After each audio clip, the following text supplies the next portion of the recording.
Di sebuah sudut kota yang tidak tercatat dalam brosur wisata, ada gang kecil yang hanya dikenal oleh mereka yang sering begadang.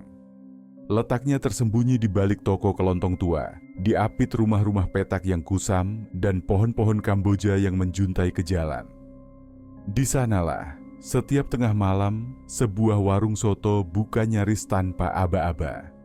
Lampu kuning menggantung redup di atas meja kayu yang sudah dipenuhi noda-noda kuah lama. Aromanya merambat pelan ke sepanjang gang, seperti undangan rahasia hanya untuk mereka yang tahu kemana harus melangkah. Namanya Warung Soto Mbah Darmo. Warung kecil tanpa papan nama, hanya ditandai tikar lusuh yang digelar di lantai semen dan ceret besar yang terus mengepul. Meski begitu, pengunjungnya tidak pernah sepi. Bahkan anehnya, semakin larut malam, semakin banyak orang yang datang. Mereka datang diam-diam, makan dengan tenang, dan pulang tanpa banyak bicara. Seolah mereka paham, ada batas tak terlihat yang tak boleh disentuh. Malam itu Rian datang untuk pertama kalinya. Ia seorang jurnalis muda yang baru saja pindah ke kota ini. Bekerja untuk media daring yang lebih banyak memburu cerita ganjil ketimbang berita formal, ia terbiasa begadang. Rasa penasarannya seringkali lebih tajam dari rasa kantuk. Dan cerita tentang warung ini, yang katanya bisa membawa keberuntungan hanya dengan semangkuk soto, sudah lama membuatnya tergelitik. Rian mengenakan jaket jeans tipis, menenteng kamera kecil dan buku catatan lusuh yang selalu dibawanya kemanapun. Ia berdiri sejenak di mulut gang, membiarkan aroma kaldu yang hangat menyusup ke hidungnya. Ada sesuatu yang berbeda dari aroma itu. Bukan sekadar sedap, ada kesan, menyelimuti, seolah mengingatkan pada sesuatu yang tak bisa diingat. Warung itu kecil, dengan 3 bangku panjang yang menghadap meja penyajian. Di belakang meja, berdirilah seorang lelaki tua kurus, berkain batik dengan baju lengan panjang kebesaran. Wajahnya keriput, tapi matanya masih tajam. Senyumnya ramah, seperti kakek yang sudah lama menunggu cucu pulang. "Selamat malam, Mas," sapa Mbah Darmo, suaranya parau tapi hangat. "Mau soto ya?" Rian mengangguk, duduk di ujung bangku, mencatat cepat beberapa kata di bukunya sebelum menyimpan pena. "Ini pertama kali saya ke sini," katanya. "Semua orang pernah pertama kali, Mas," jawab Mbah Darmo sambil menyendok kuah dari ceret besar ke mangkuk tanah liat. "Yang penting, tahu kapan berhenti." Rian tertawa kecil. Ia mengira itu hanya gurauan, tapi mata Mbah Darmo tidak ikut tertawa. Soto disajikan dengan cepat, tanpa sambal atau kerupuk. Hanya kuah bening kekuningan, suiran daging, sejumput bawang goreng, dan nasi putih yang terselip rapi di dasar mangkuk. Tidak ada yang istimewa secara tampilan, tapi ketika Rian mencicipi suapan pertama, ia diam. Rasanya seperti sesuatu yang hilang dan ditemukan kembali. Hangat, dalam, dan anehnya menyentuh perasaan yang tidak bisa dijelaskan. Seolah ada kenangan masa kecil yang tiba-tiba muncul, meski ia tidak ingat kapan pernah merasakannya. Mbah Darmo hanya tersenyum kecil. "Makanlah pelan-pelan, soto ini tidak suka tergesa-gesa." Rian tidak membalas. Ia hanya terus makan, perlahan, seperti mengikuti irama yang ditentukan oleh soto itu sendiri. Di belakangnya, bangku mulai terisi satu persatu.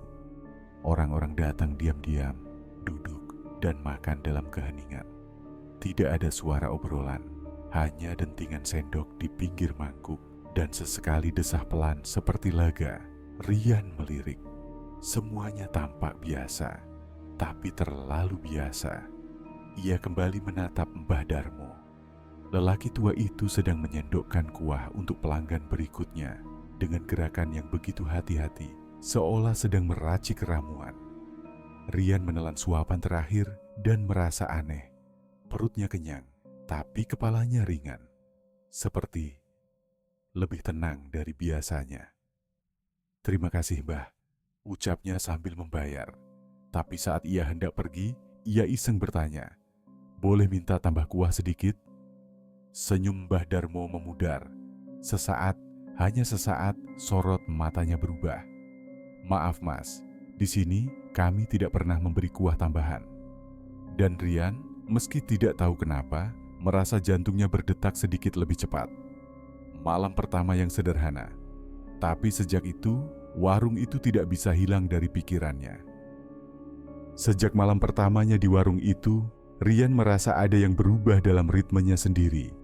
Ia masih bekerja seperti biasa, memburu berita, menulis naskah, sesekali mewawancarai narasumber yang sulit ditemui. Tapi malam-malamnya tak lagi terasa sama.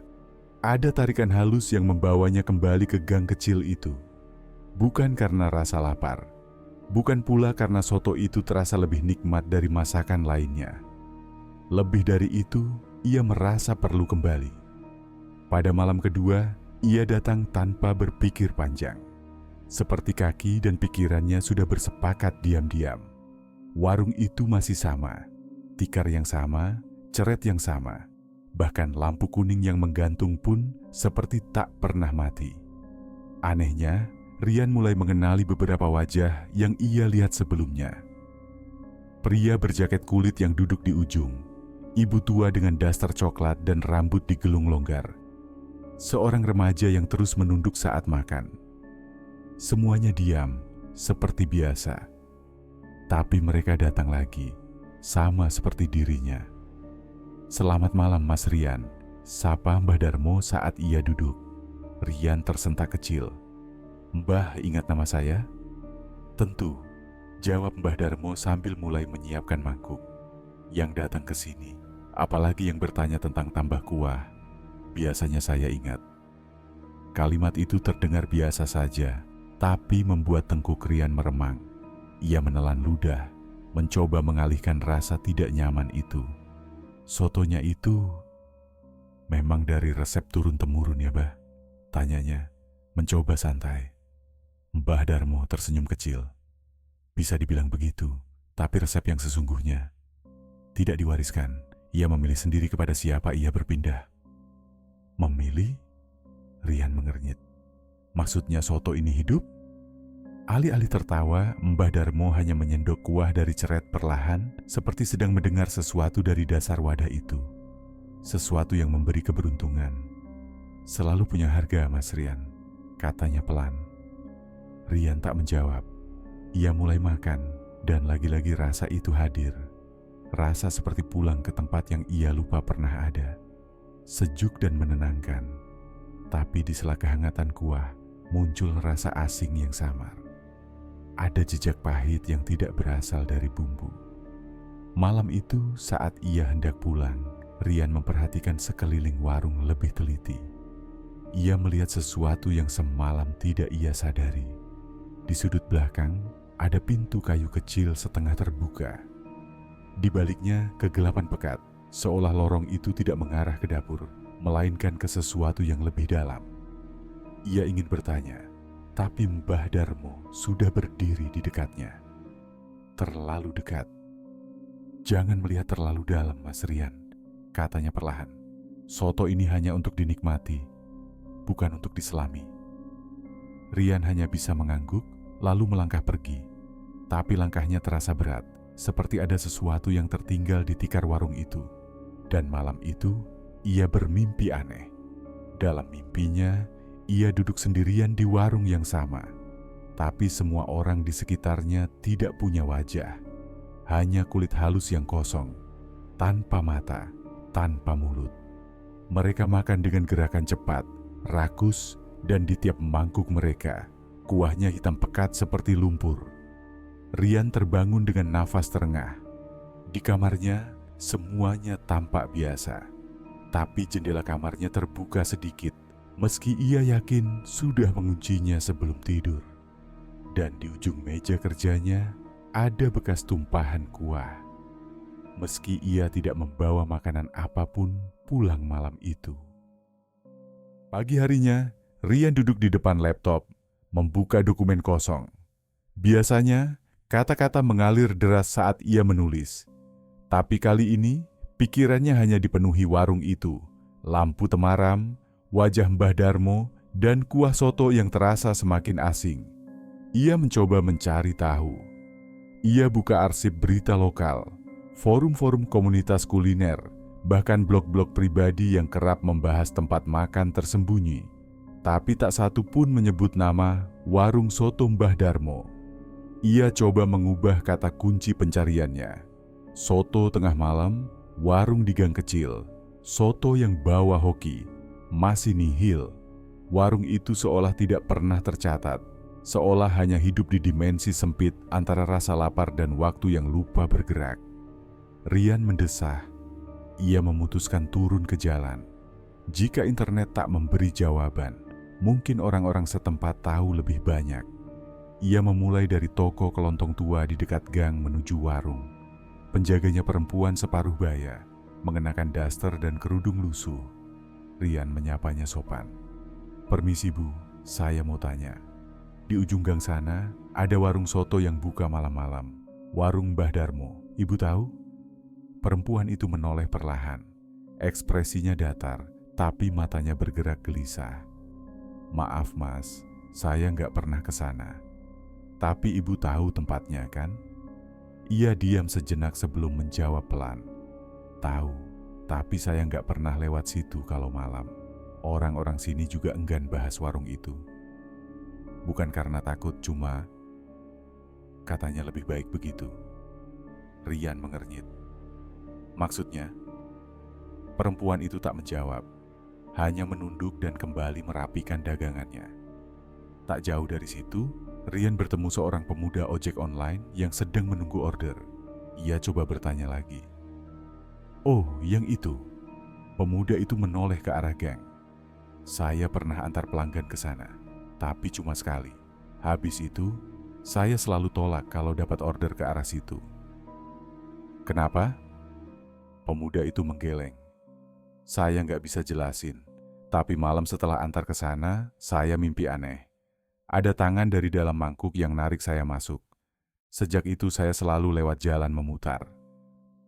Rian mencatat semuanya. Tapi semakin banyak ia tahu, semakin sedikit yang bisa ia pegang sebagai kepastian. Semua cerita tentang warung itu berhenti di batas-batas samar.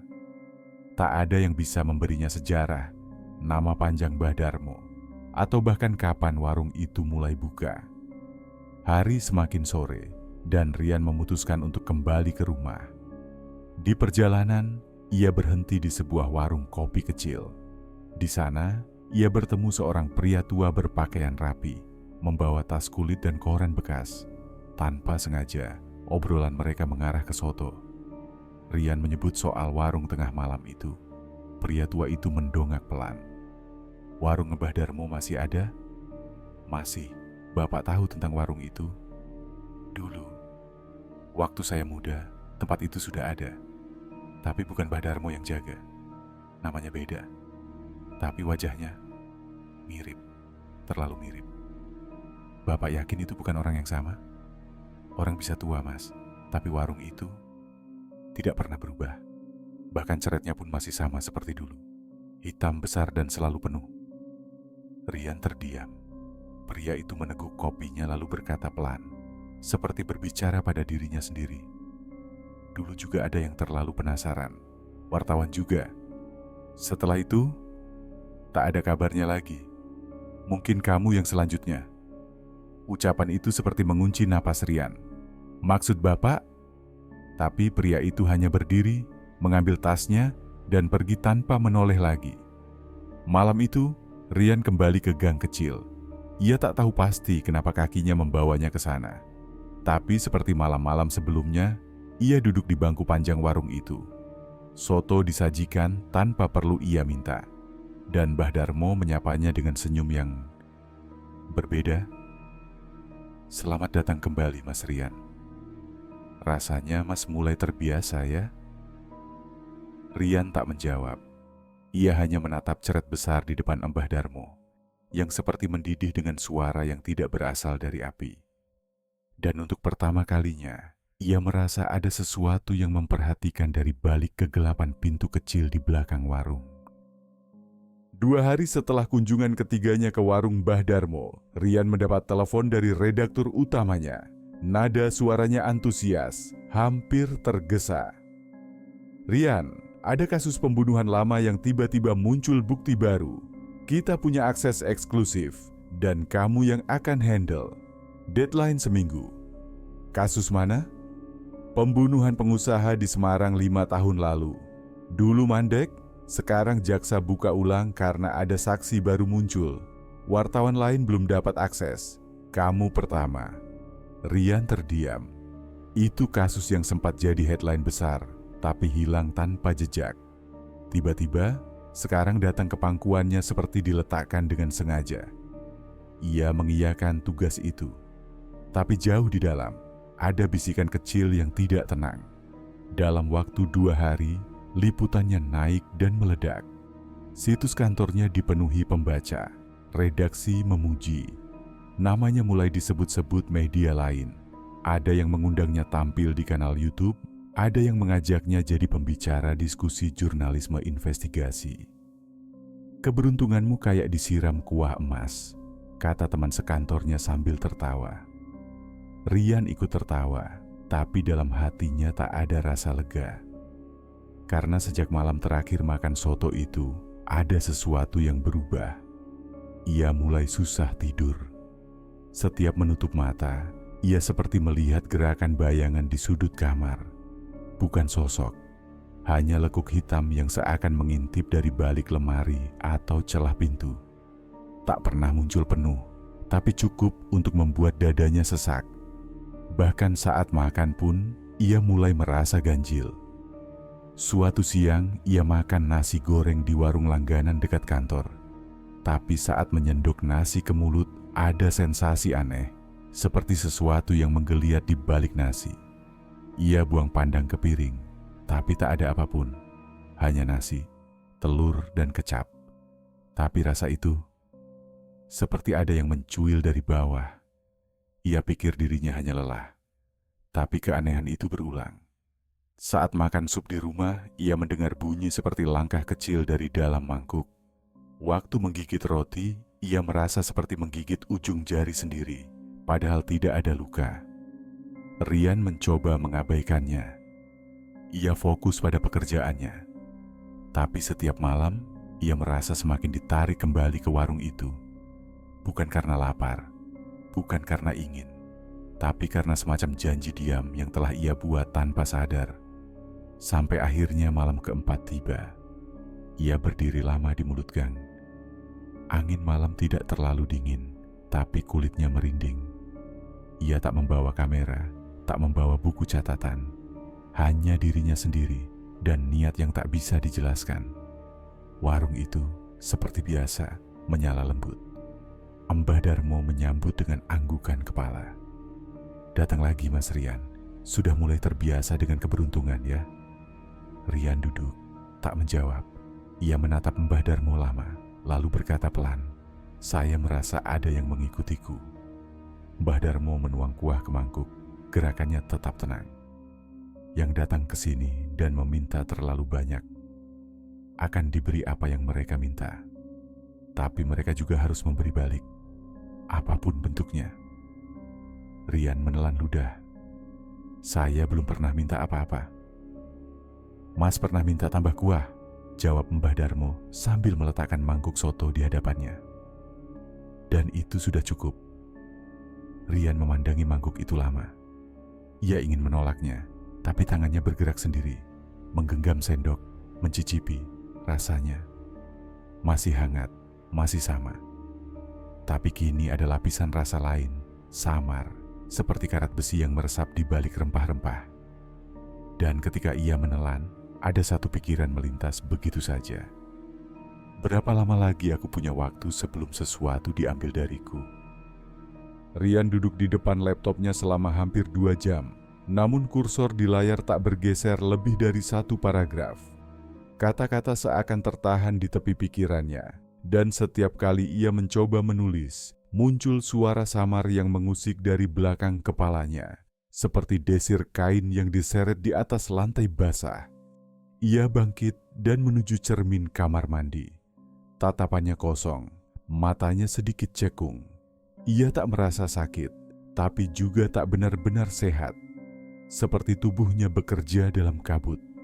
Dan saat ia menatap bayangannya di cermin, ia melihat sesuatu yang lain. Di belakang bahunya, tepat di sudut bingkai kaca, ada siluet hitam berdiri. Tak bergerak, tak bersuara, hanya berdiri. Tinggi, ramping, dan seolah menempel pada dinding.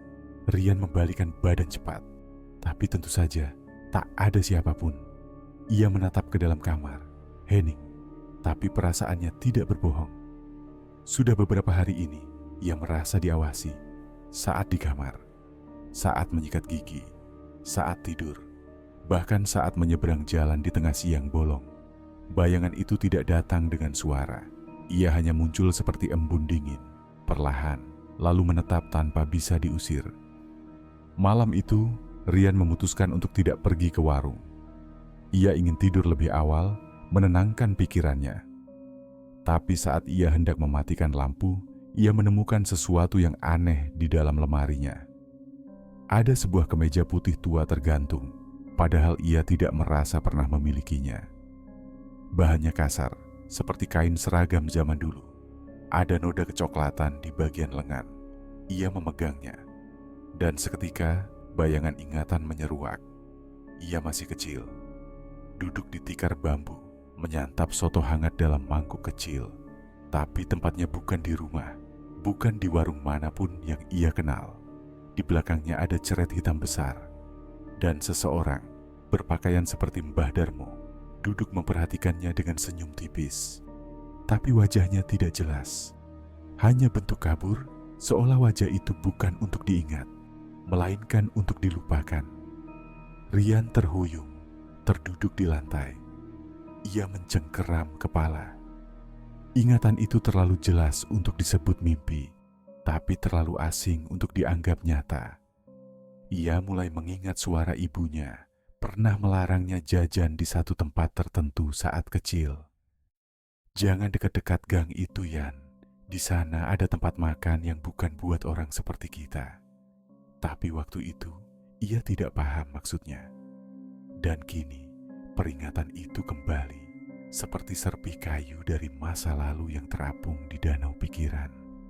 Ia kembali ke kamar, dan untuk pertama kalinya, jendela kamarnya berembun dari dalam. Bukan karena udara, tapi seperti sesuatu bernapas dari sisi dalam kacanya. Dan di tengah malam, Rian terbangun. Ia mendengar suara pintu lemari bergeser perlahan. Tak ada angin, tak ada yang masuk. Namun dari celah kecil yang terbuka, dua mata, bukan mata manusia, tapi kilap basah seperti mata ikan di dalam kegelapan, menatap langsung ke arahnya, tak berkedip. Rian menjerit dalam hati, tapi tubuhnya tak bisa bergerak. Hanya napasnya yang tersendat. Pagi harinya saat ia bangun, lemari itu sudah tertutup. Tapi kemeja putih tua itu hilang. Dan di bawah pintu kamar, ada tetesan kecil berwarna coklat tua, kering di ujung, seperti kuah soto yang telah lama tumpah. Hari itu Rian mengambil cuti tanpa izin. Kepalanya terasa berat oleh pertanyaan-pertanyaan yang makin membebani. Siapa sebenarnya Mbah Darmo? Apa hubungan warung itu dengan masa kecilnya? Dan yang paling mengganggu, kenapa bayangan dalam hidupnya terasa begitu familiar? Ia memutuskan untuk pulang ke kampung halamannya. Sebuah desa kecil di pinggiran Kudus, tempat ia dan ibunya tinggal sebelum pindah ke kota saat ia berusia 8 tahun. Ia tak pernah kembali sejak ibunya wafat, dan rumah itu lama dibiarkan kosong. Perjalanan memakan waktu hampir 3 jam. Selama di bus, ia termenung memandangi ladang-ladang dan deretan pohon yang melintas di luar jendela. Sekali dua kali, ia mengira melihat sosok hitam berdiri di tengah sawah. Tapi saat ia menoleh benar-benar, hanya ada jerami. Setibanya di desa, suasana masih seperti yang ia ingat. Sunyi, jalanan tanah, dan aroma sawah basah di antara tiupan angin sore. Rumah tuanya berdiri sepi di ujung gang kecil. Cat dindingnya mengelupas, pagar kayu mulai lapuk. Ia membuka pintu perlahan. Lembab, bau tanah.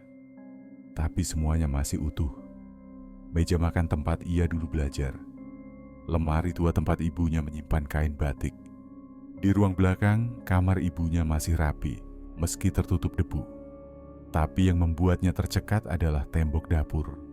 Ada bekas coretan yang samar, tertutup kapur putih seolah pernah ada tulisan yang sengaja dihapus. Ia keruk perlahan. Beberapa huruf muncul. Jangan kembali. Soto. Bayangan. Ia menahan napas. Tulisan itu, entah siapa yang buat, seperti pesan dari masa silam. Ia duduk di lantai dapur, mencoba mengingat. Semakin ia paksa pikirannya kembali, semakin samar yang ia lihat. Tapi tiba-tiba, satu ingatan muncul begitu saja. Sewaktu kecil, ia mengendap keluar rumah saat malam. Ikut seorang laki-laki tua yang memanggilnya dari gang. Mereka berjalan pelan, menuju sebuah warung kecil yang menyala remang-remang. Di dalamnya, ada aroma soto yang menggoda. Ia duduk, makan. Tapi ada suara di belakang warung. Seperti suara tangisan. Ia menoleh, tapi laki-laki tua itu menahan bahunya dan berbisik. Jangan lihat ke belakang, nak. Makan saja, nanti kamu dapat mainan. Setelah itu, segalanya gelap. Rian membuka matanya. Ia tak sadar sempat tertidur di dapur. Hari mulai malam. Dan di atas meja makan, entah sejak kapan, ada satu mangkuk soto yang masih mengepul. Kuahnya kuning keruh. Tidak ada siapapun di rumah. Ia berdiri perlahan, menghampiri mangkuk itu dengan hati-hati. Di bawah mangkuk, ada selembar foto usang. Ia mengambilnya.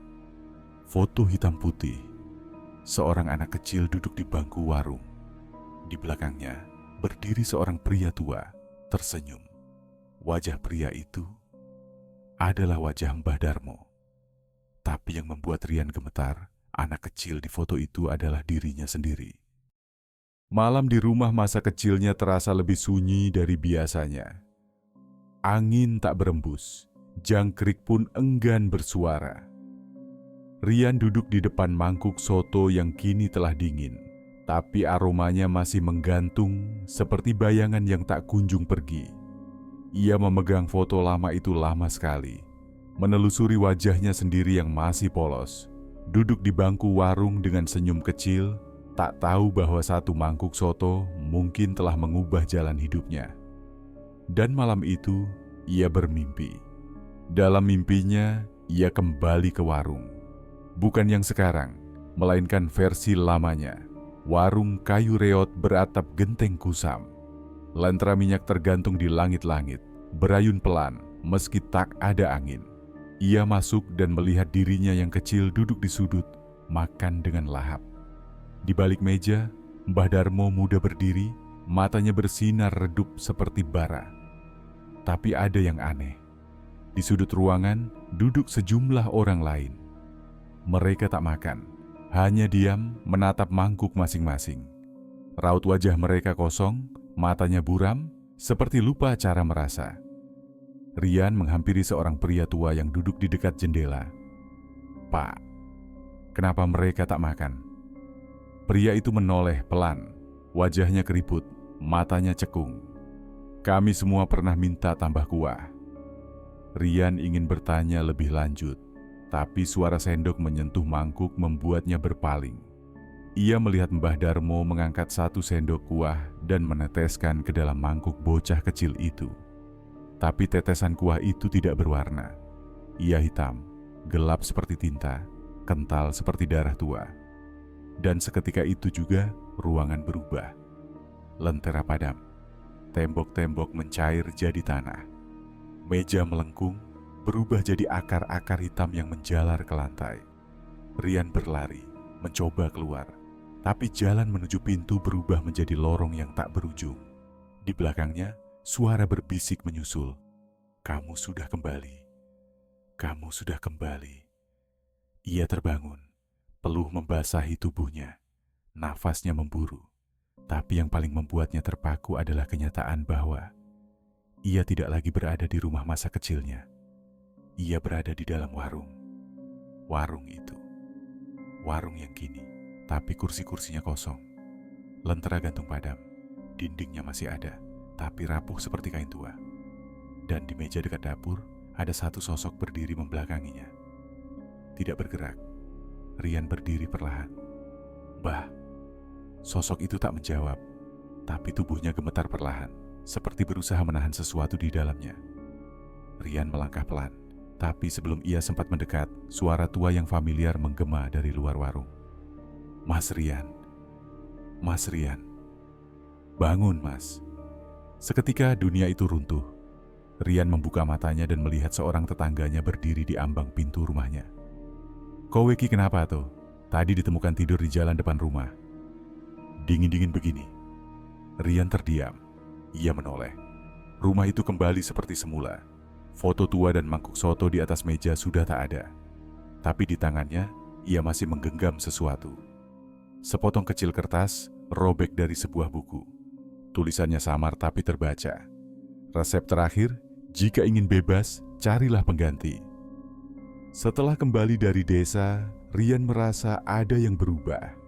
Bukan pada dunia sekitarnya, tapi pada dirinya sendiri.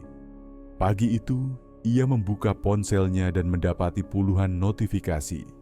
Tulisannya soal warung kaki lima yang menjual makanan dari bahan mencurigakan. Artikel yang ditulis 2 minggu lalu, sebelum semuanya aneh, tiba-tiba viral. Redaksinya menghubungi, mengundangnya jadi narasumber di sebuah program TV nasional. Hari-hari berikutnya seperti dilumuri keberuntungan. Ia ditawari kontrak menulis buku. Seorang editor dari Jakarta menelepon langsung, menawarkan royalti di muka. Bahkan seseorang dari agensi luar negeri mengajak kerjasama, menyebutkan nama-nama besar yang membuat Rian nyaris tak percaya. Orang-orang memujanya. Media sosialnya dipenuhi pesan-pesan dukungan. Ia diajak bicara oleh orang-orang yang dulu bahkan tak menyapanya di kantor. Seolah dunia menyorotnya dengan lampu sorot paling terang. Tapi bersamaan dengan itu, sesuatu mulai lenyap. Mula-mula kecil, ia lupa nama jalan menuju rumah sahabat lamanya. Padahal dulu ia sering mampir setiap minggu. Lalu, ia tak bisa mengingat nama belakang dosen pembimbing skripsinya, bahkan ketika sedang membacanya langsung di halaman tugas akhir. Ia pikir itu kelelahan.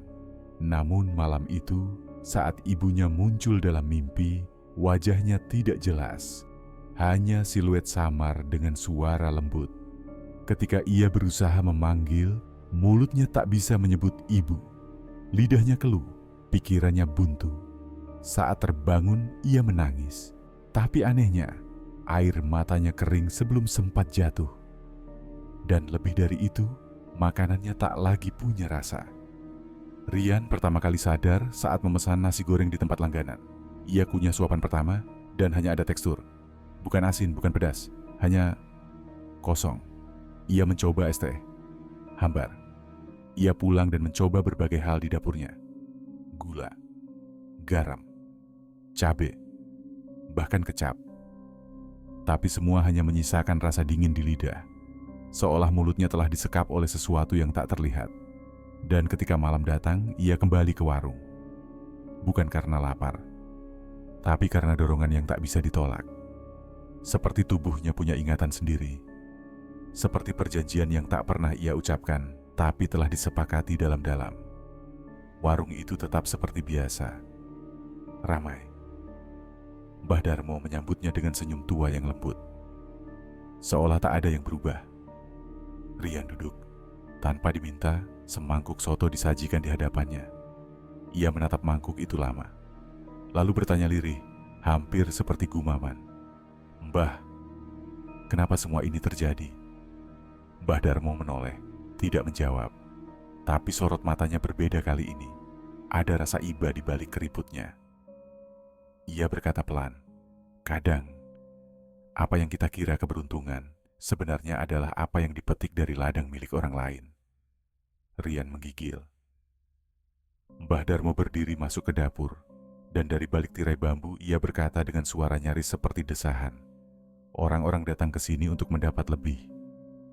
Tapi mereka lupa, segala yang datang pasti ada yang pergi. Rian menunduk, dan baru saat itulah ia menyadari bayangan hitam itu kini tak lagi berdiri jauh. Ia duduk di bangku tepat di sebelahnya dan menghadap mangkuk sotonya sendiri. Sejak malam itu, Rian tak pernah benar-benar sendiri. Bayangan hitam itu yang dulu hanya terlihat di sudut mata, lalu berdiri dari kejauhan, kini selalu duduk bersamanya. Tak bersuara, tak bergerak, tapi nyata. Seperti bagian dari tubuh yang tak bisa dihilangkan. Rian mencoba berpura-pura hidup normal. Ia kembali menulis, mengangkat kisah-kisah kelam yang justru membuat namanya makin dikenal. Tapi setiap kata yang ia tulis terasa hampa. Ia tak bisa menikmati pujian, tak bisa tertawa, tak bisa menangis. Ia menyadari satu hal, keberuntungan yang ia miliki sekarang datang dengan harga yang tidak pernah dijelaskan. Bukan hanya rasa yang hilang, tapi makna. Pagi itu, ia memberanikan diri kembali ke warung. Tapi bukan untuk makan. Ia datang sebelum warung buka. Menunggu Mbah Darmo menata meja dan membuka tirai bambu. Mbah Darmo kaget melihatnya. "Sudah saatnya buka warung, Mas Rian," katanya lembut. "Aku tidak datang untuk makan, Mbah." Mbah Darmo berhenti. Rian menatapnya dalam-dalam. "Saya ingin berhenti. Apapun ini, saya ingin mengembalikan semuanya. Saya tidak mau jadi bagian dari ini." Mbah Darmo tak langsung menjawab. Ia hanya menghela napas dan duduk di bangku tua di dekat pintu. "Apa Mas Rian tahu?" katanya pelan. "Dulu saya juga hanya pengunjung, sama seperti Mas Rian." Rian terdiam. Tubuhnya terasa ringan, seperti tertiup angin, namun berat di dada. "Warung ini tidak dimulai oleh saya," lanjut Mbah Darmo. "Saya dulu hanya orang biasa, tersesat, lapar, masuk ke sini karena bau sotonya. Saya pikir hanya warung biasa, tapi saya minta tambah kuah 3 kali." Ia menatap lantai. "Lalu saya mulai beruntung. Tanah saya laku mahal. Anak saya diterima kerja. Tapi ibu saya meninggal tanpa sebab. Tetangga saya tiba-tiba lupa nama saya. Dan saya tidak bisa berhenti makan soto ini. Semakin sering saya makan, semakin dalam saya masuk." Rian menggigit bibirnya. "Lalu, kenapa tidak pergi?" Mbah Darmo tersenyum getir. "Saya sempat pergi, bertahun-tahun, tapi entah kenapa saya selalu kembali. Karena tubuh saya sudah dicicipi kuah itu. Lidah saya sudah dicap. Dan suatu hari, saya temukan catatan di dapur." Rian langsung menegang. "Catatan yang sama seperti yang Mas temukan." Mbah Darmo berdiri pelan. "Mas Rian, Mas sudah terlalu dalam, tapi masih ada satu jalan." "Jalan apa?" Mbah Darmo menatapnya. "Lurus, dalam, hening. Cari pengganti." Dada Rian seperti runtuh. Ia mundur 1 langkah. "Maksud Mbah, saya harus menyerahkan orang lain?" Mbah Darmo tidak menjawab, hanya berjalan ke dalam. Tapi sebelum masuk ke balik tirai bambu, ia berbisik, "Saya sudah tua, waktu saya hampir habis. Warung ini perlu dijaga, karena yang menunggu di balik dapur bukan makhluk, tapi kehendak yang tak pernah kenyang." Rian berdiri di ambang warung. Dunia di luar masih sama. Matahari masih bersinar. Orang-orang masih berlalu lalang.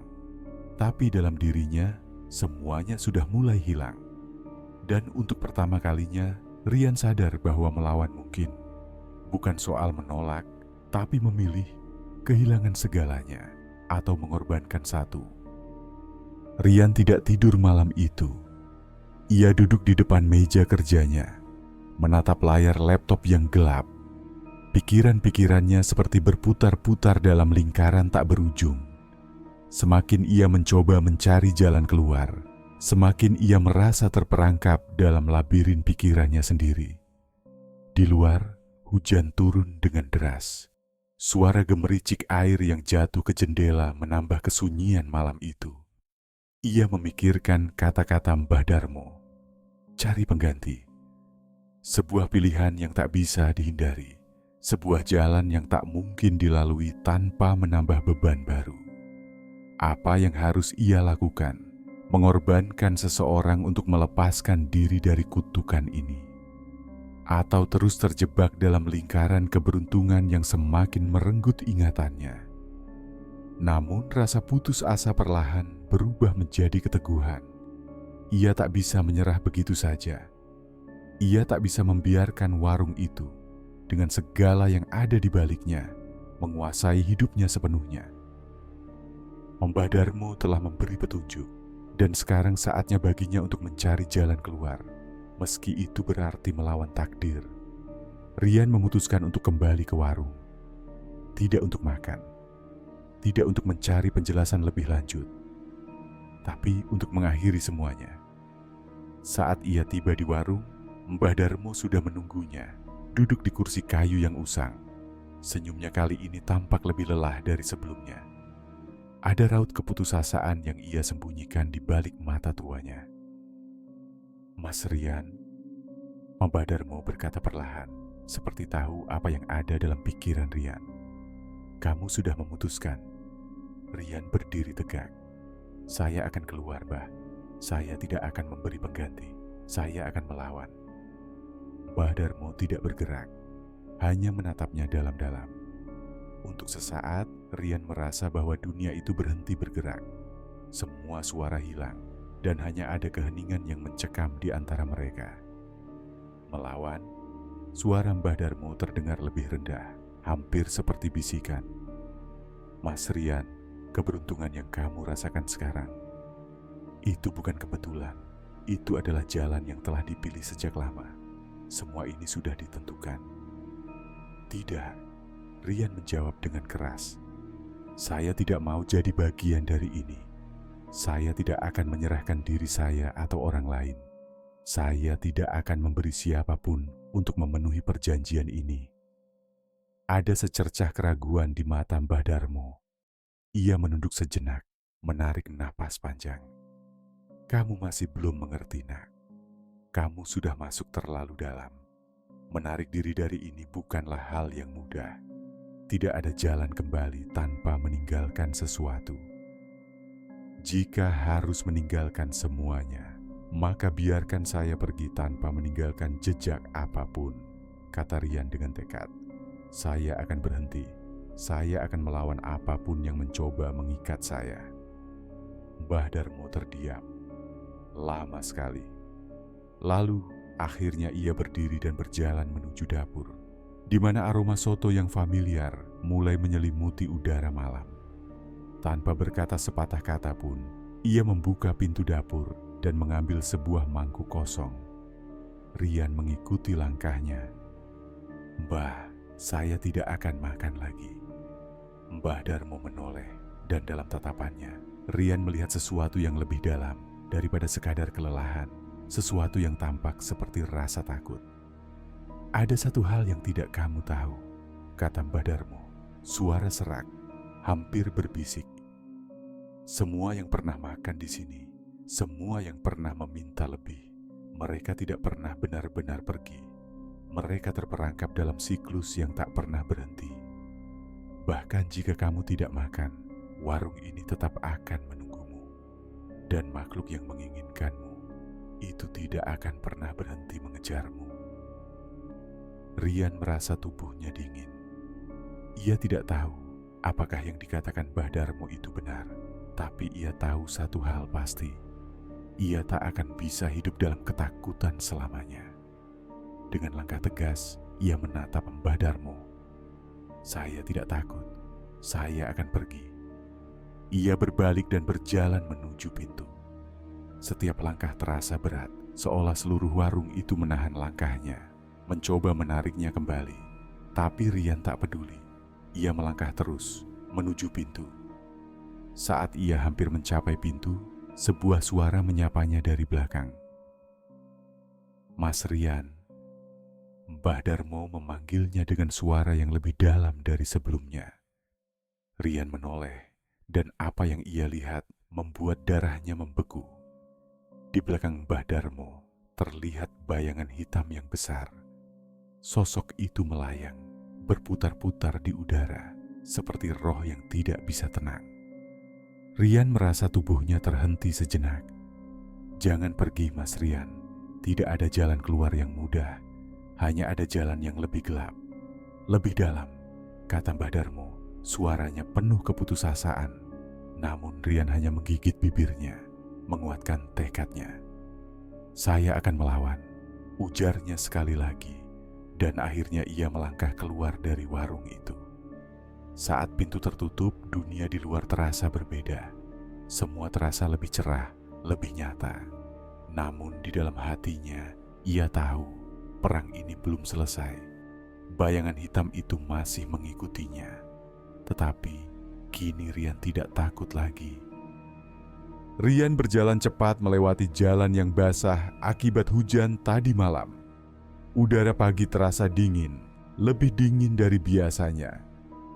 Tapi meski ia mencoba untuk fokus pada langkahnya, ada perasaan tak nyaman yang terus menggerogoti dadanya. Perasaan itu datang setiap kali ia berusaha melupakan apa yang telah terjadi di warung.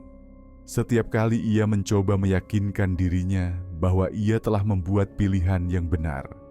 Tapi bayangan hitam itu tetap ada. Malam pertama setelah ia meninggalkan warung, ia merasa sedikit lega. Tidak ada bayangan yang mengikutinya. Ia bahkan tidur dengan tenang. Namun esok paginya, perasaan itu kembali lagi. Ia bangun dengan rasa cemas yang tak bisa dijelaskan.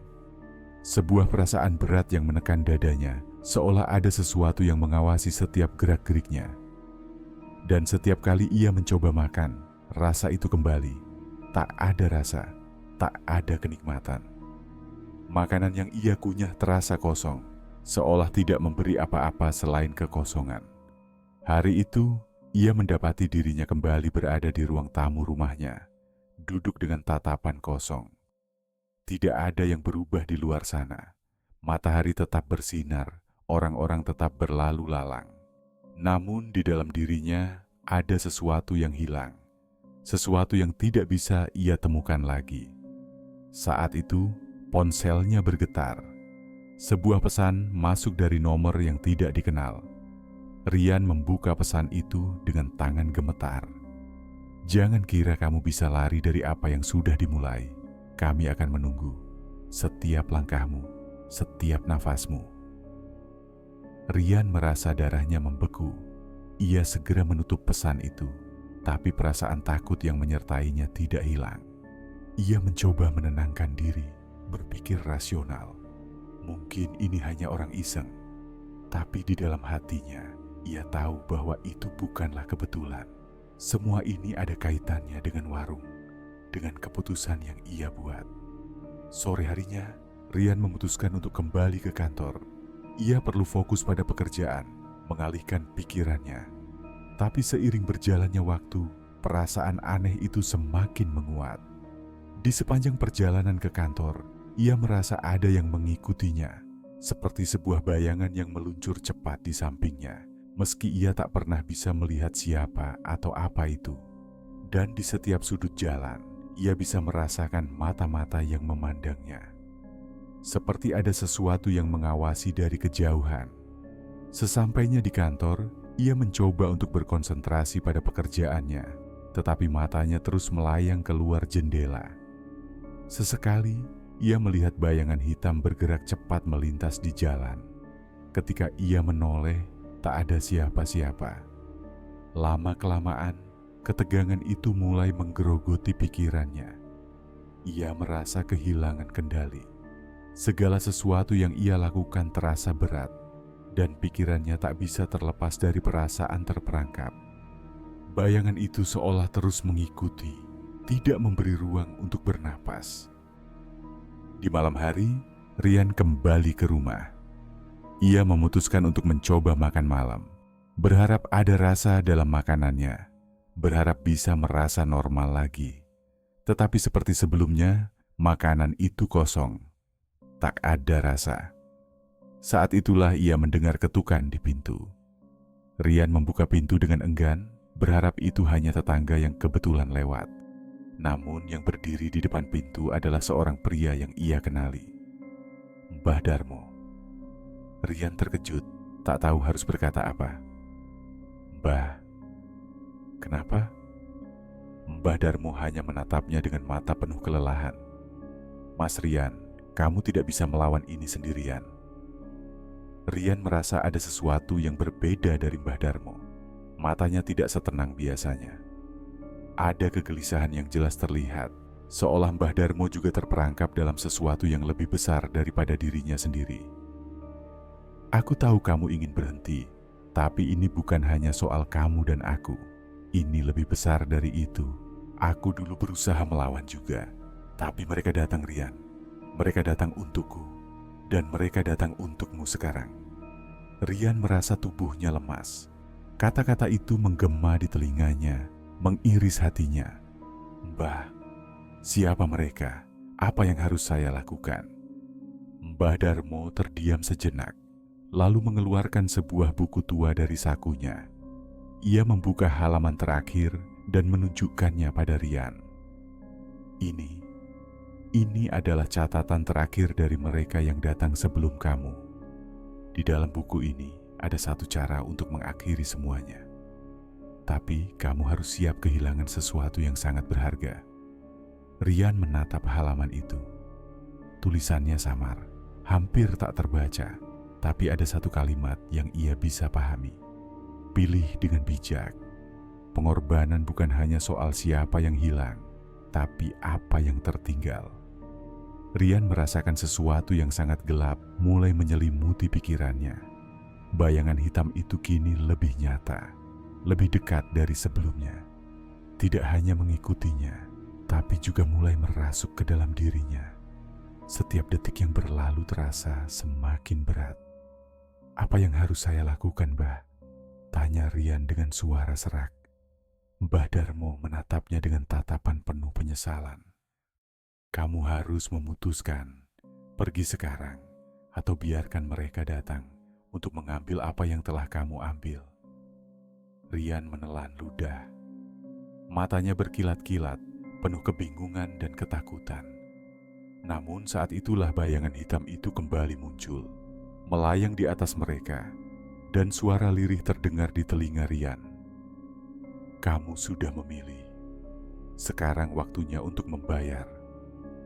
Rian berdiri terdiam di depan Mbah Darmo. Buku tua itu masih terbuka di tangannya, dan suara lirih yang mengerikan itu terus bergema di dalam kepalanya. Rasanya seperti ada sesuatu yang menjalar di tubuhnya, sesuatu yang semakin mengikatnya, semakin menguasainya. Rasa takut dan kebingungan bercampur menjadi satu, membuatnya hampir tak bisa bernapas. Mbah Darmo berdiri di sampingnya, menatap langit malam yang semakin gelap. Suasana semakin mencekam, seolah dunia di luar warung itu tak lagi nyata. Semua terasa kabur, seperti mimpi buruk yang perlahan menjadi hidup. Mbah Darmo berujar dengan suara yang jauh lebih rendah dari biasanya. "Kamu harus memilih sekarang. Jangan biarkan waktu terus berjalan tanpa keputusan." Rian menggenggam buku itu dengan kuat. Halaman terakhir itu seperti sebuah pukulan di wajahnya. Tak bisa dihindari, tak bisa ditolak. Ia harus memilih, pergi dan meninggalkan semua ini, atau membiarkan bayangan itu menghancurkannya perlahan. Tapi ada sesuatu yang tak bisa ia lepaskan, sesuatu yang terus menahannya. "Apa yang akan terjadi jika saya memilih pergi, Mbah?" tanya Rian. Suaranya penuh keraguan. Mbah Darmo menghela napas panjang, seolah sudah memprediksi pertanyaan itu. "Jika kamu pergi, mereka akan datang untukmu, lebih cepat dari yang kamu kira. Mereka akan menuntut apa yang kamu ambil, dan hidupmu akan berubah selamanya. Tidak ada yang bisa kamu lakukan untuk menghentikan mereka. Dan kamu akan dilupakan, Rian. Orang-orang tidak akan ingat siapa kamu lagi." Rian merasakan tubuhnya semakin lemas. Hatinya berat. Setiap kata yang keluar dari mulut Mbah Darmo seperti mematikan secercah harapan yang ia coba bangun. Dan jika saya memilih untuk bertahan? Tanya Rian dengan suara serak. Jika kamu memilih untuk bertahan, jawab Mbah Darmo, maka kamu akan terjebak dalam kutukan ini, terikat untuk selamanya. Kamu akan terus memberi makan mereka, terus memberi lebih banyak setiap kali mereka meminta. Dan setiap kali kamu memberi, kamu akan kehilangan sedikit demi sedikit keberuntungan, ingatan, bahkan identitasmu. Sampai akhirnya, kamu menjadi bagian dari mereka dan tidak ada yang tahu siapa kamu lagi. Rian merasa tubuhnya gemetar. Dua pilihan yang mengerikan, dua jalan yang sama-sama membawa kehancuran. Ia merasa terjepit, tak bisa bergerak, seolah kedua jalan itu adalah takdir yang tak bisa dielakkan. Tapi ada satu hal yang harus kamu tahu. Mbah Darmo melanjutkan, suara itu lebih lembut. Tidak ada yang bisa keluar tanpa pengorbanan. Kita semua terjebak dalam ini, bahkan aku, bahkan kamu. Rian menutup matanya sejenak, mencoba mengendalikan pikirannya. Semua yang terjadi di depan matanya terasa seperti mimpi buruk yang terus berlanjut. Tapi ia tahu, ia harus membuat pilihan. Apakah ia akan meninggalkan semuanya? Ataukah ia akan tetap bertahan, menjalani hidup yang tak pernah ia bayangkan sebelumnya? Ketika ia membuka matanya, ia merasakan sesuatu yang berbeda, sesuatu yang sangat nyata. Bayangan hitam itu kini lebih dekat, mengisi ruang di sekitar mereka. Ia bisa merasakannya, bisa melihatnya jelas di sudut matanya. Rian mengangkat kepala, menatap Mbah Darmo dengan tatapan penuh tekad. Saya tidak akan memberi mereka apapun lagi, Mbah. Saya akan berusaha melawan, bahkan jika itu berarti kehilangan semuanya. Mbah Darmo hanya mengangguk pelan. Terkadang, melawan adalah satu-satunya pilihan yang tersisa, tapi kamu harus siap menghadapi konsekuensinya. Saat itu, bayangan hitam itu bergerak. Dengan kecepatan yang mengejutkan, bayangan itu menyelubungi mereka berdua, dan suara yang dingin dan mengerikan mulai terdengar, berbisik di telinga Rian. Kamu tidak akan bisa pergi begitu saja, Rian. Kamu sudah memilih. Rian merasakan sesuatu yang menyentuh kulitnya, seperti dingin yang mengalir melalui pembuluh darahnya. Bayangan itu mulai mengikatnya, menariknya ke dalam dirinya. Ia merasa tubuhnya semakin lemas, kehilangan kekuatan. Rian berlari. Ia berlari keluar dari warung itu, melewati jalan yang basah, melawan setiap langkah yang terasa berat. Tapi bayangan itu mengejarnya. Ia bisa mendengarnya, merasakannya. Seolah ada sesuatu yang menghisap setiap kekuatan dari dalam dirinya. Namun langkahnya tak pernah berhenti. Ketika ia mencapai ujung jalan, sebuah suara terdengar, menggema di seluruh tubuhnya. Suara itu berasal dari dalam dirinya sendiri, dari bayangan yang mengikutinya. Kamu tidak akan bisa lari. Kamu sudah memilih. Sekarang bayar harganya. Rian merasa tubuhnya hampir tak mampu bertahan. Ia terjatuh, terhuyung ke tanah, tak sanggup lagi berdiri. Di atasnya, bayangan hitam itu mulai meluas, menutupi seluruh pandangannya. Rian terjatuh ke tanah dengan napas tersengal. Ia merasa seakan dunia ini menjadi semakin sempit. Tekanan yang membebani tubuhnya begitu kuat. Hujan yang mulai turun kembali tak mampu menutupi kegelisahan yang melanda dirinya. Di sekelilingnya, suara langkah kaki terasa begitu jelas, seolah ada seseorang yang terus mengikutinya. Tapi ketika ia menoleh, tak ada seorang pun. Hanya jalanan yang sepi dan suara hujan yang turun pelan. Namun, ketenangan itu justru membuat rasa takutnya semakin dalam. Setiap langkah yang ia ambil terasa lebih berat, lebih terasa kekosongan yang mengikutinya. Ia tahu sesuatu sedang mengawasinya. Setiap langkah yang ia ambil, setiap keputusan yang ia buat, membawa akibat yang semakin nyata. Warung itu Mbah Darmo, bayangan hitam yang selalu mengikutinya, Semua itu bukan hanya sebuah mimpi buruk. Semua itu adalah kenyataan yang harus ia hadapi, tak peduli seberapa keras ia berusaha untuk menghindarinya.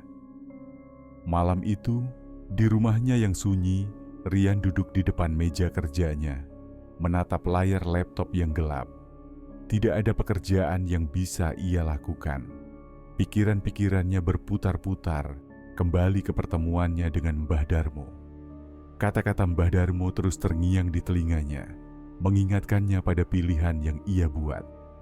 Jika kamu memilih untuk bertahan, kamu akan terjebak dalam kutukan ini, terikat untuk selamanya.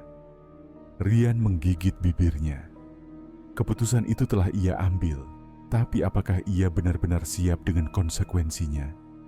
Setiap malam, ia merasa bayangan itu semakin menguasai pikirannya, menggerogoti kenyamanan yang dulu ia miliki. Bayangan yang tak bisa ia lihat, tapi yang selalu ada. Rasanya seperti ada sesuatu yang berbisik di telinganya, mengingatkannya bahwa ia tidak bisa melarikan diri. Sejak malam itu, ia mulai kehilangan lebih dari sekadar ketenangan.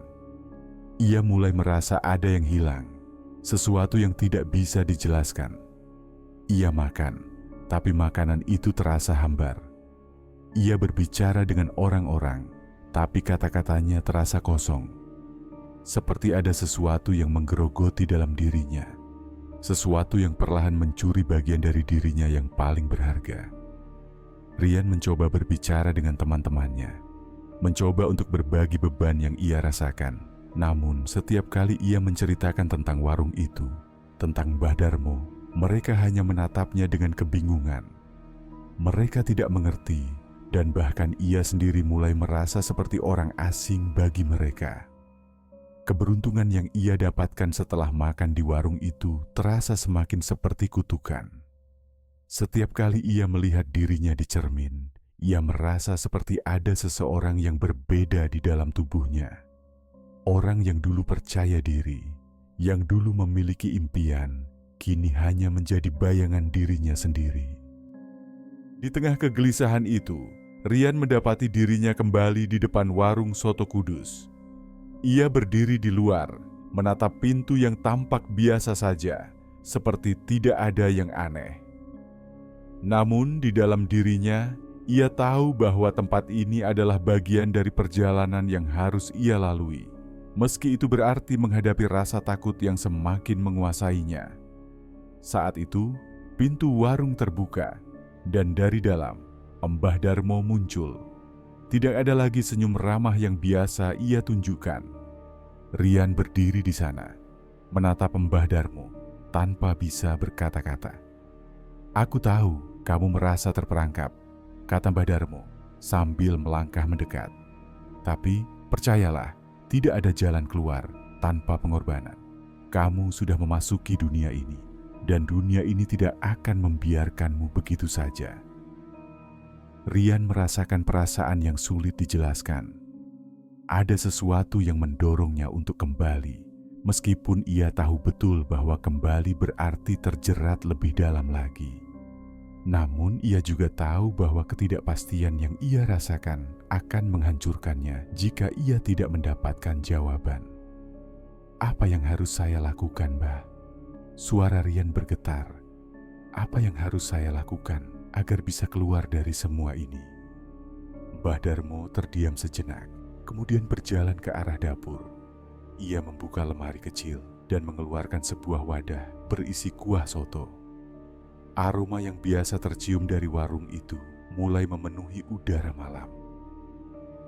"Ini adalah keputusan yang sudah kamu pilih, Mas Rian," kata Mbah Darmo sambil menatap wadah itu. "Keberuntungan datang dengan harga yang harus dibayar. Setiap orang yang datang ke sini, meski tidak tahu, akan selalu kembali. Mereka merasa terhubung, terikat. Kamu tidak bisa menghindar dari itu." Rian menatap kuah yang ada di tangan Mbah Darmo. Ia merasa mual. Setiap kali ia melihat kuah itu, ia teringat pada rasa kosong yang ia rasakan setiap kali makan di warung itu. Ia mulai menyadari bahwa keberuntungan yang ia dapatkan hanyalah bayangan dari sesuatu yang lebih gelap.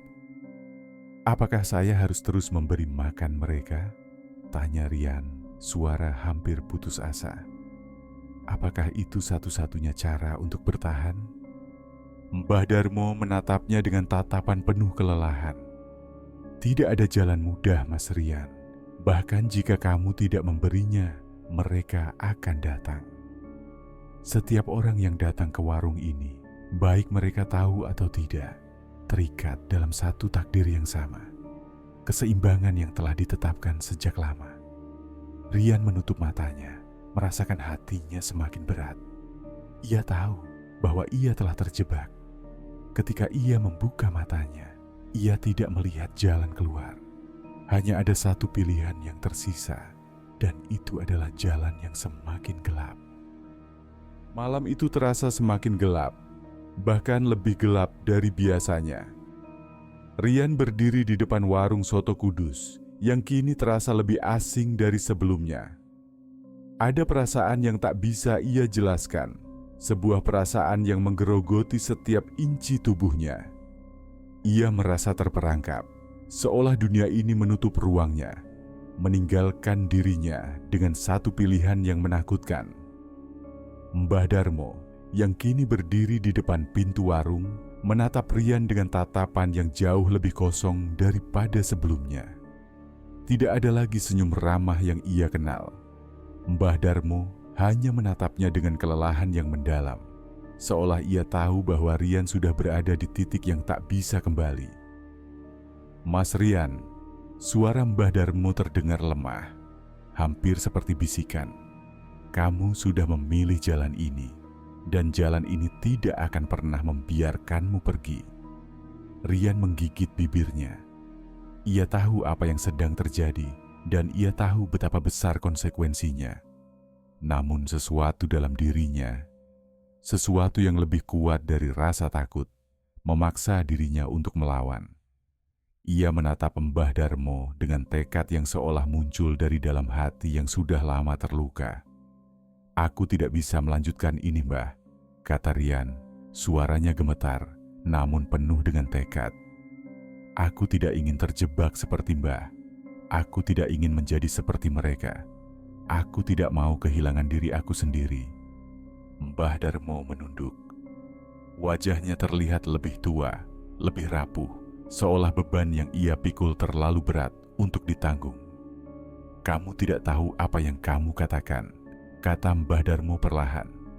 Jika kamu berhenti sekarang, mereka akan datang. Mereka tidak akan membiarkanmu pergi begitu saja. Tidak ada jalan keluar dari ini. Rian merasa hatinya semakin berat. Ia bisa merasakan sesuatu yang bergerak di dalam dirinya, seolah ada tangan yang tak terlihat, yang menariknya kembali ke tempat yang tidak ia inginkan. Ia menatap warung itu dengan tatapan yang penuh kebingungan, tetapi juga rasa penasaran yang semakin membesar. Sesuatu yang dalam dirinya ingin tahu, ingin memahami apa yang telah terjadi. Tiba-tiba, bayangan hitam itu muncul lagi. Kali ini lebih nyata dari sebelumnya. Bayangan itu bergerak dengan cepat, melintas di sekelilingnya, seolah mengelilinginya. Rian merasakan tubuhnya mulai lemas, seperti ada sesuatu yang merasuk ke dalam dirinya. Ia mencoba untuk melawan, untuk berlari, tapi tubuhnya tidak bisa digerakkan. Ia merasa terikat, seolah dunia ini menahannya dengan kekuatan yang lebih besar dari dirinya. Mbah Darmo melihat dengan tatapan kosong. Kamu sudah terlalu jauh, Mas Rian. Tidak ada jalan pulang. Warung ini sudah menjadi bagian dari dirimu. Mereka sudah mengikatmu, dan kamu tidak bisa melepaskan diri. Rian menjerit dalam hati, merasa hancur, merasa seolah dirinya bukan lagi dirinya yang dulu. Ia ingin berteriak, ingin melawan, tapi semuanya terasa sia-sia. Bayangan hitam itu mulai merasuk ke dalam tubuhnya, menyelimuti pikirannya, menghapus segala yang ia miliki. Segalanya terasa hilang. Nama, identitas, bahkan keberadaannya di dunia ini terasa semakin kabur. Mas Rian, Mbah Darmo berkata dengan suara yang penuh keputusasaan. Aku sudah bertahan begitu lama, tapi sekarang ini waktunya untuk kamu. Kamu harus menerima kenyataan. Rian merasa dadanya sesak. Ia ingin berlari, tetapi setiap langkah yang ia coba ambil justru membawa dirinya lebih dalam ke dalam bayang-bayang itu. Ia berusaha untuk berteriak, untuk meminta bantuan, tetapi suaranya seakan tak keluar. Tak ada yang bisa mendengarnya. Lama-kelamaan, bayangan itu tidak lagi hanya mengikutinya, tapi mulai menyatu dengannya. Rian merasakan kekosongan yang menggerogoti dirinya. Semua yang dulu ia miliki, semua yang dulu ia perjuangkan, kini perlahan-lahan menghilang. Ia merasa tidak ada lagi yang tersisa, hanya kegelapan yang menguasai. Dan ketika akhirnya bayangan itu menyatu sepenuhnya dengan tubuhnya, Rian tahu bahwa ia telah menjadi bagian dari sesuatu yang lebih besar, sesuatu yang tak bisa ia kendalikan. Ia telah terperangkap. Mbah Darmo menatap Rian dengan tatapan penuh kelelahan dan penyesalan. Kini, kamu adalah bagian dari warung ini, bagian dari semua yang telah datang sebelum kita, katanya perlahan. Kamu sudah memilih. Tidak ada yang bisa melawan takdir ini. Rian merasa dirinya tidak lagi merasa. Ia tidak tahu siapa dirinya lagi. Semua yang ia kenal, semua yang ia inginkan, kini sudah tidak ada lagi. Warung soto Kudus tetap ramai, seperti biasa. Pelanggan datang dan pergi. Tidak ada yang tahu bahwa di balik senyuman Mbah Darmo, ada kisah yang lebih gelap yang terus berulang. Mereka yang datang ke sana mencari keberuntungan, tanpa tahu bahwa mereka sebenarnya hanya menambah satu bagian dari sebuah kisah yang tak akan pernah berakhir. Setahun telah berlalu sejak Rian menghilang dari dunia yang dulu ia kenal. Orang-orang yang mengenalnya, teman-temannya, bahkan rekan-rekan kerjanya, perlahan mulai melupakan sosoknya. Namanya tidak lagi terdengar dalam percakapan sehari-hari, seolah ia hanyalah sebuah kenangan samar yang lama hilang dari ingatan. Warung soto Kudus tetap berdiri tegak di sudut kota, selalu penuh oleh pelanggan yang datang dan pergi. Mbah Darmo, dengan senyuman yang tampak lebih tenang, masih menyajikan soto yang sama, yang katanya membawa keberuntungan. Tidak ada yang tahu bahwa di balik piring-piring soto yang disajikan itu, ada kisah-kisah yang terkubur dalam keheningan malam. Di malam yang tenang, bayangan hitam itu kini bukan lagi sesuatu yang harus ditakuti. Ia telah menjadi bagian dari tempat itu, terserap dalam setiap tetes kuah, dalam setiap gerakan pelayan, dalam setiap langkah yang diambil oleh mereka yang datang untuk mencari keberuntungan. Mereka tidak tahu bahwa mereka, seperti Rian, adalah bagian dari lingkaran yang tak akan pernah berakhir. Seiring berjalannya waktu, seorang pelanggan baru memasuki warung soto itu. Seperti yang lain, ia datang dengan harapan akan keberuntungan, dengan keyakinan bahwa soto ini akan membawa perubahan dalam hidupnya. Mbah Darmo menyambutnya dengan senyuman hangat, seperti biasanya. "Selamat datang, Nak," ujar Mbah Darmo pelan, matanya penuh dengan pengertian. "Semoga soto ini memberi apa yang kamu cari." Pelanggan itu tersenyum, tidak tahu bahwa ia telah masuk ke dalam cerita yang sama yang mengikatnya, seperti yang telah mengikat Rian dan ribuan lainnya sebelum mereka.